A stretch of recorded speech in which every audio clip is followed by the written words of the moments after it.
Hello dear, good evening everyone. Welcome to class sheet for job by SK ma'am. आप लोग के लिए previous year question paper लाए हैं जो 16 दिसंबर 2022 का है, 2021 का है।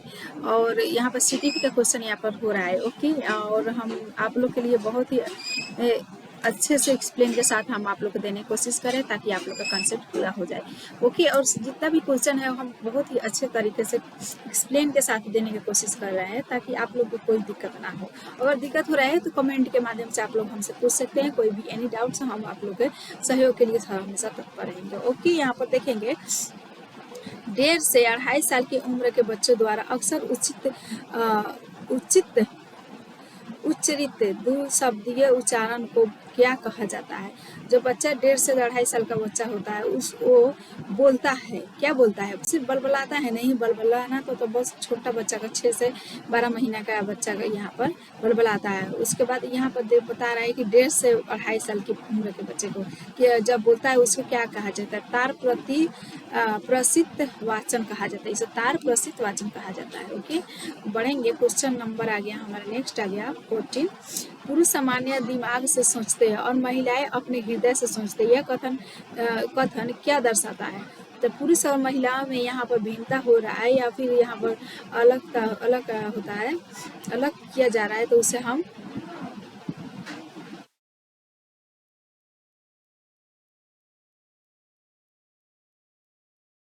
यहाँ पर लैंगिक विभेदीकरण कहा जाएगा। ओके, क्योंकि यहाँ पर दोनों का दिमाग से सोचने का काम कर रहा है, अलग अलग हो रहा है। ओके, हम देखेंगे क्वेश्चन नंबर आ गया हमारा 15।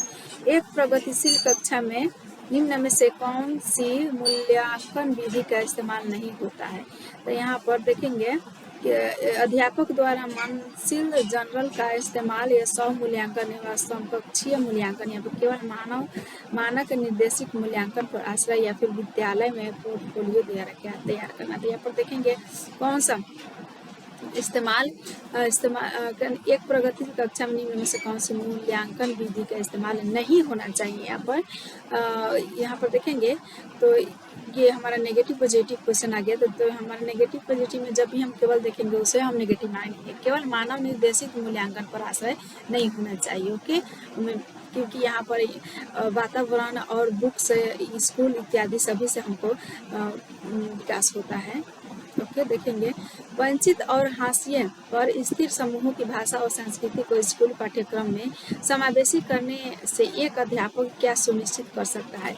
कक्षा में समानता लाता है। ओके, यहाँ पर फर्स्ट ही सही हो जाएगा, कक्षा में समानता आता है।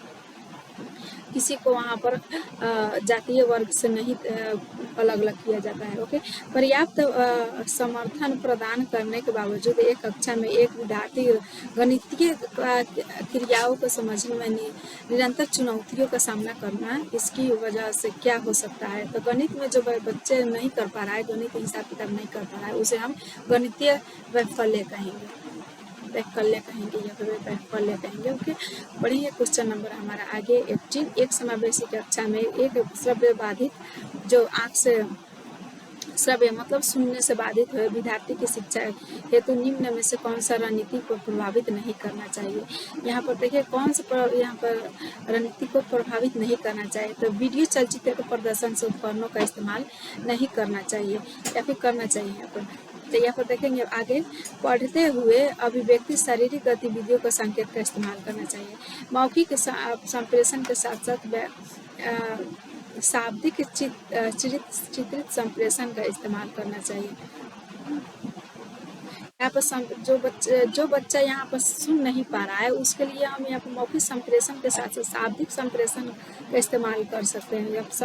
या फिर संप्रेषण हेतु मुख्य मौखिक माध्यम पर ही आश्रित होना चाहिए, नहीं या सिर्फ संप्रेषण। जब बच्चा सुन नहीं पा रहा है तो उसे संप्रेषण से देने से क्या फायदा होगा? यही हमारे क्वेश्चन के आंसर हो जाएगा। देखेंगे क्वेश्चन नंबर 19 आ गया। निम्नलिखित में से किस कक्षीय प्रक्रिया का विश्लेषण किसी अध्यापक के वंचित समूहों के प्रति गठित मूढ़ पूर्वाग्रहों को उजागर कर सकता है? तो यहाँ पर देखेंगे उजागर करने के लिए यहाँ पर अध्यापक का निपुणता उन्मुखी अभिप्रेरणा शैली को प्रोत्साहित करना चाहिए। ओके, हमारे क्वेश्चन के आंसर 2 हो जाएगा। नेक्स्ट आ गया हमारा कक्षा में सृजनात्मकता को बढ़ावा देने के लिए विद्यार्थियों को कैसा अवसर प्रदान करना चाहिए। तो कक्षा में जब हम उसको स्वतंत्र देंगे तभी बच्चे वहाँ पर अपना अवसर प्रदान करेगा।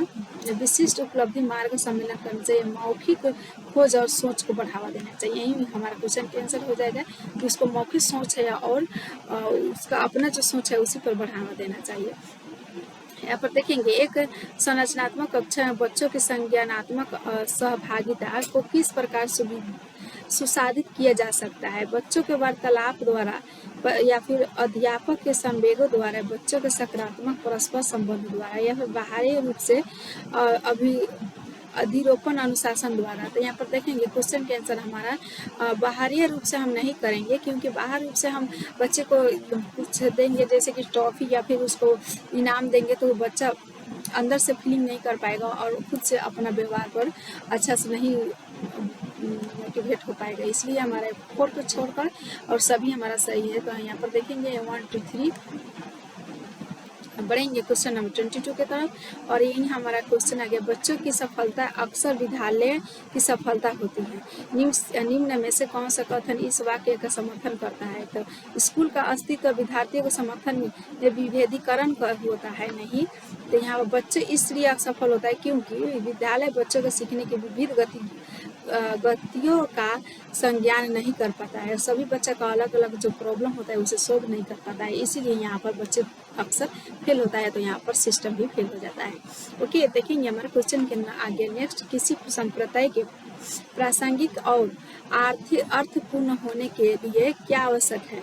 तो उपयुक्त परिभाषा द्वारा बढ़ाया जाना या बच्चों के जीवन संबंधी सामाजिक परिप्रेक्ष्य को जोड़कर पढ़ाना। तो बच्चों को जो बच्चों के जीवन से संबंधित जो सामाजिक परिप्रेक्ष्य है, जो वहाँ का वातावरण है, वहाँ जो हम कुछ कर पा रहे हैं और कक्षा से हट करके खुद के जीवन से वहाँ पर जोड़ करके पढ़ाना चाहिए। ओके, यही हमारा क्वेश्चन का आंसर हो जाएगा। और नेगेटिव पॉजिटिव आप लोग यहाँ पर पहचानने की कोशिश करेंगे क्योंकि यहाँ पर बहुत ही हेल्पफुल होता है नेगेटिव और पॉजिटिव को यहाँ पर पहचाने, यही पेडागोजी कहा जाता है। एक कक्षा में बच्चों के असफलता के भय को दूर करना क्यों जरूरी है। क्यों जरूरी है, क्योंकि उसको यहाँ पर देखेंगे ऑप्शन, एक कक्षा में अध्यापक बच्चों के भय को संभाल नहीं पाता है, नहीं। विद्यालय बच्चों के भावात्मक जीवन की जिम्मेदारी नहीं ले पाता है, नहीं। असफलता या त्रुटियां बच्चों के अधिगम का स्वाभाविक हिस्सा होता है, इसलिए यहाँ पर भय को दूर करना अति आवश्यक हो जाता है। ओके, हम देखेंगे क्वेश्चन नंबर 25 की तरफ। अक्सर यहाँ तर्क दिया जाता है कि पुरस्कार देना अधिगमकर्ता को अभिप्रेरित करने का उत्तम तरीका नहीं है। पुरस्कार देना, क्योंकि यहाँ पर हमेशा पुरस्कार देने से बच्चा का जो आंतरिक अभिप्रेरणा होता है, खुद से करने की जो क्षमता होता है वो छीन हो जाता है, नहीं कर पाता है। ओके, अब बढ़ेंगे क्वेश्चन नंबर हम 26 की तरफ आ गया। निम्न में से अभिलक्षणों का कौन सा दल उत्तम समस्या समाधानकर्ताओं को इंगित करता है। तो यहाँ पर सृजनात्मकता को देंगे महत्व, प्रतिक्रियात्मक को देंगे और यहाँ पर अब सारे चिंतन को हम महत्व देंगे। ओके, यहाँ पर बढ़ेंगे क्वेश्चन नंबर 27 की तरफ। शिक्षिका के विद्यार्थियों के खासकर सुविधा वंचित वर्ग के सफलता या असफलता के बारे में विचार अक्सर उनके सीखने व अभिप्रेरणा को प्रभावित करता है। इस संदर्भ में निम्न में से कौन सा कथन सही है। तो यहाँ पर देखेंगे, यहाँ पर जब भी अपेक्षा बच्चों को सीखने का बेहद बनाता है, या फिर शिक्षक को कक्षा के बच्चों को सहायता पर काबू रखता है, या फिर बच्चों को शिक्षक को बच्चों के प्रति स्पर्धा करने या दूसरे को बेहतर करने के लिए प्रोत्साहित करना चाहिए। ये हमारे क्वेश्चन का आंसर हो जाएगा, दूसरों से बेहतर करने के लिए यहाँ पर प्रोत्साहित करना चाहिए। तो देखेंगे, शिक्षिका कक्षा में सकारात्मक रूप से सीखने का वातावरण किस प्रकार सुनिश्चित कर सकता है।